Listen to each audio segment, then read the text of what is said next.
Standing by with us this morning is a member of the APC, Elwan Hassan, and the Commissioner of Information in Taraba State, Barrister Anthony Danburam. You're welcome to the program. Thank you for having me.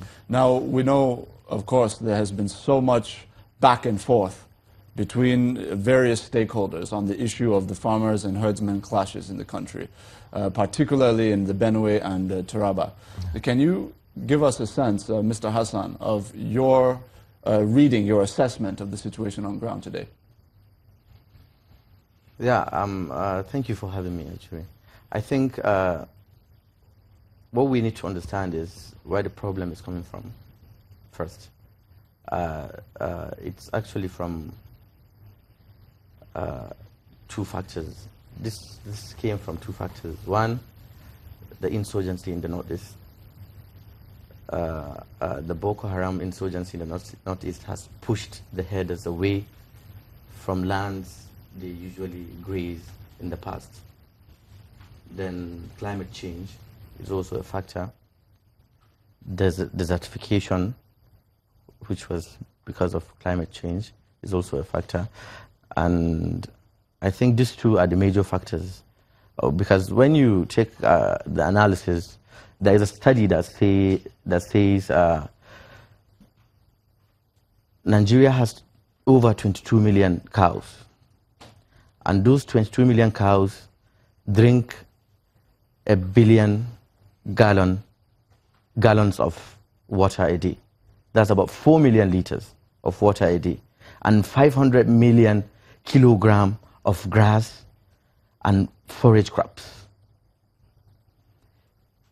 And the insurgency in the northeast and this desertification by climate change now reduced almost 20%, which I think is the reason why they're coming into other parts they've never been before, or even going into farmers' communities that they've never been to before. That on a different. That's the reason why we have this. Then I think another thing is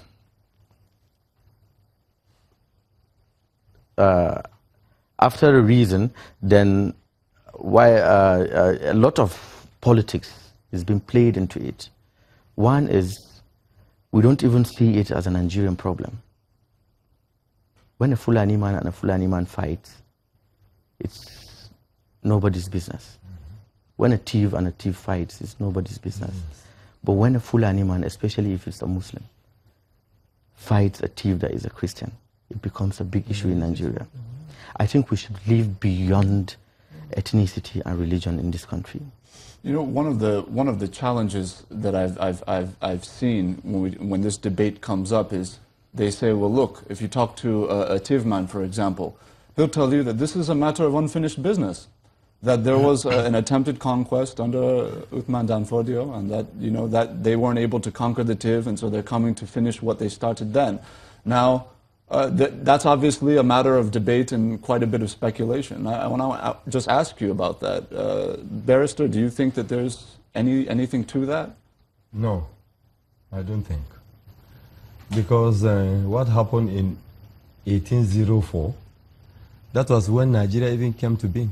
Nigeria came into being in 1960 because Nigeria got its independence in 1960. It was amalgamated in 1914. So I don't believe that it is an unfinished business. What I know, my opinion is that there is a lack of complete governance in Nigeria. Governance in the sense that at the level of the federal government, there is some, yes, there is authority. At the level of the state, there is authority.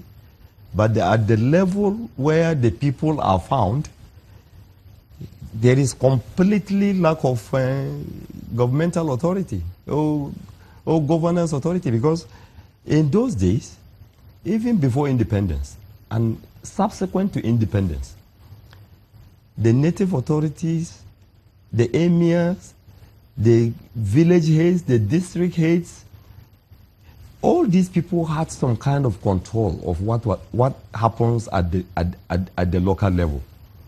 And as a matter of fact, but now this authority has shifted and there is some kind of vacuum.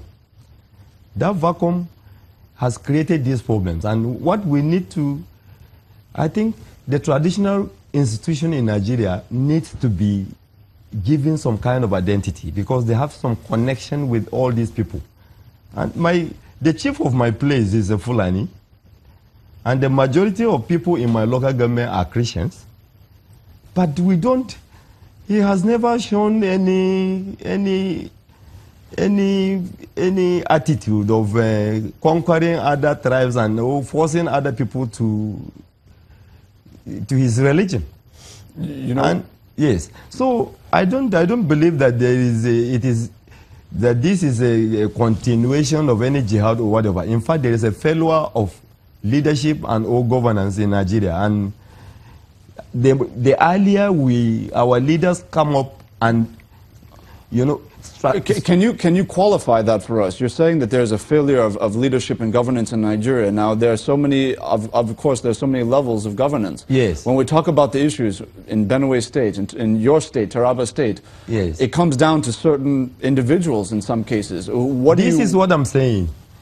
For instance, now, the governor of my state, he is supposed to be the chief security officer of Taraba State.